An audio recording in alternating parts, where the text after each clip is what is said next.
Welcome to the PARCC Infrastructure Trial tutorial. Today I'm going to show you how to run an infrastructure trial as a test administrator.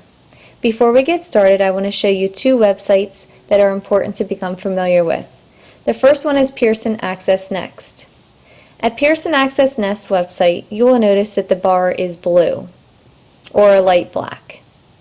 This is the live site. We will not be using this today. This will be the one used in March. The website that we'll be using today is the Training Pearson Access Next, and this is where your school test coordinators went in and created sample students and sample sessions for you. This is what you'll be using for the infrastructure trial, and this has the brown bar, so that's how you can tell the difference between the live site and the training site. So what is an infrastructure trial? Why are we doing this? It's an opportunity to prepare staff members, administrators, all schools, and students for the computer-based PARCC assessment. This will help to determine any computer issues and confirm that all testing devices are properly configured and ready to run for the PARCC assessment in March. It also provides an opportunity to introduce students to the TestNav testing interface through the online test content.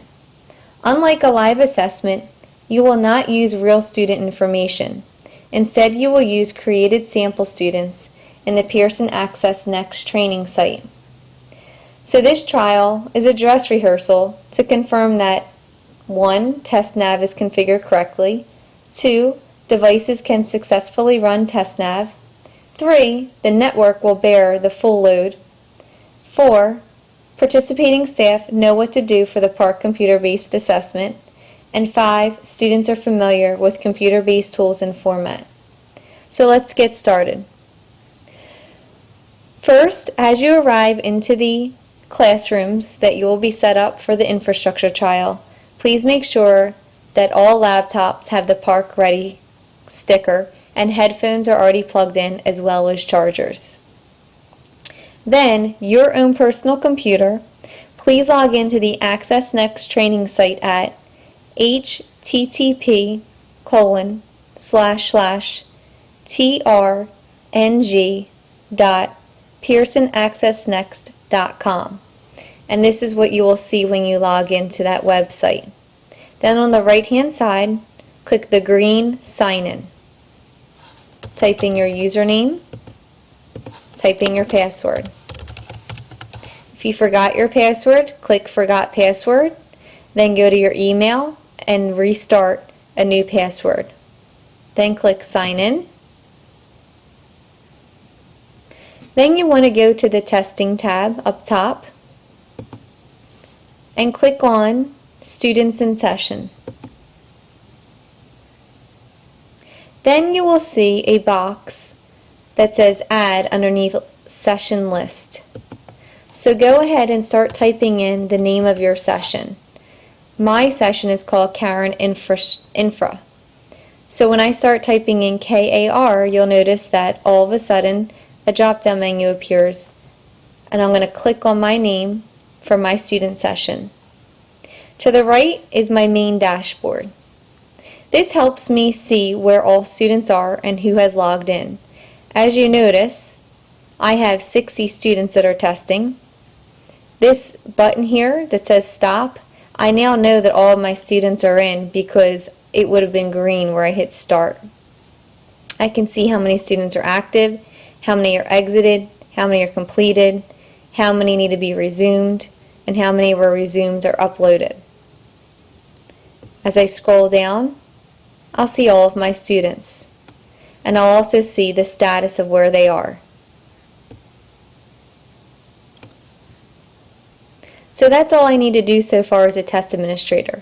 So now I'm going to go ahead and help my students. So I'm going to have the students log into the computer using the following username and password just for today, just for the infrastructure trial. Their username will be PARCC, P-A-R-C-C, and then a number will be followed. Your school test coordinator will let you know the number the day of the infrastructure trial. All students' passwords for today will be PARCC15, P-A-R-C-C 15. The students are not to log into the test until instructed by you because we want them to check their audio. So have students, if they haven't already done so, plug in their headphones, and they're going to check the volume by hitting click to test audio. And then they're going to click the volume icon in the lower right-hand corner to adjust the volume that suits them best. Then you'll begin reading the script from the Infrastructure Trial Readiness Guide on page 42. Read only the bold instructions in each say box to students. Text that is outside the say boxes and unbolded text are directions for the test administrators only to follow and should not be read to students. Distribute the student testing tickets. Then say, "Now look at your student testing ticket." Type your username exactly as shown on your testing ticket. Next, type the test code exactly as shown on your student testing ticket. Now you will select the Sign In button. You should see a welcome screen. Do not proceed past the welcome screen. As the test administrator, you want to circulate throughout the room to make sure all students have successfully logged in. Retype the username and password for a student if necessary. Then say, once you are on the welcome screen, click Start Test Now to proceed. During the course of answering sample questions, take some time to use each tool found at the top of your screen. You can navigate to the next question by clicking the arrow buttons in the top left corner of the screen. Does anyone have any questions about how to navigate between questions? As test administrators, I also highly encourage you to allow students to ask as many questions as possible about the toolbar features, of how to access them, use them, show them how to navigate them if they're having trouble using them, because the day of testing in March, you cannot answer any questions on how to help them with the toolbar features. Then say, you will reach the end. Click Submit Final Answers. You will have 30 minutes to complete the test. Now begin working. As the test administrator, walk around the room and assist volunteers as needed in order to complete the infrastructure trial. Once you've finished reading the directions and all students have started the session, please keep track of time. Students will have 30 minutes to complete the test, but it is okay if they don't finish this test. It's just to get them familiar with what it will look like when they take this in March. So you'll also have your computer in front of you as well as when you're walking around. So your dashboard is very important to understand where your students are. Using your own device, you will be able to tell where each student is by their status. On page 34 of the Infrastructure Trial Readiness Guide, there is a student status key. So I will briefly go over what these statuses mean. The first one is ready. That means that the student has not logged into the session yet, but is ready to log in. The next one is active. This is where the student is currently in the test. The next one is exited. This is where the student has exited the session, but has not submitted his or her responses yet. Students in the exited status will need to be resumed by a test administrator to re-enter the test. Then there is completed. The student has completed the test and has successfully submitted his or her responses. Next is marked complete. This is where the student's test has been marked complete by the test administrator rather than being submitted through TestNav. Then there is resumed, which is where the student is ready to log back into the session. And finally, there is resumed upload. This is where the student is ready to log back into the session and some responses were not sent to Pearson servers before exiting. Students will be prompted to have saved responses uploaded before resuming the test. For whatever reason, if a student logs out of the session at any point before the test is completed, the student will need to be resumed before the student can log in again. Now that we understand what the student test statuses mean, let's experiment. So let's say as you're walking around, you see that for whatever reason, a student exits the test. What you will need to do is find the student's name, click on it. There's a left-hand box and you'll see a check mark when you click on it. Then scroll up to the top of the page and click on Selected Tasks, and from the drop-down menu, select Resume Student Tests.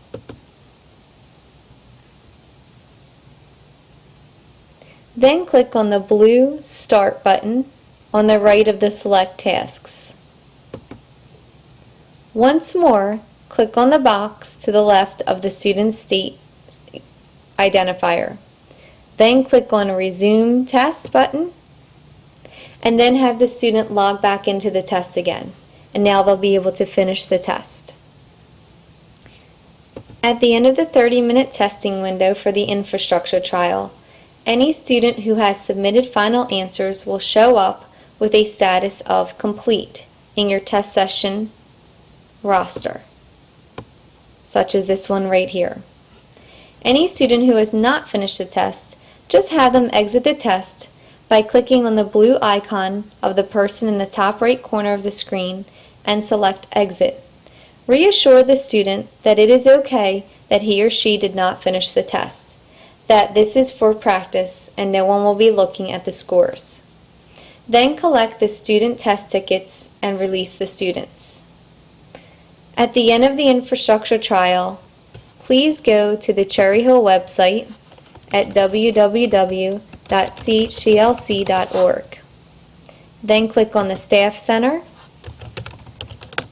type in your username and password, scroll down, under eBoards, click on the PARCC eBoard. Then click on the Infrastructure Trial Board,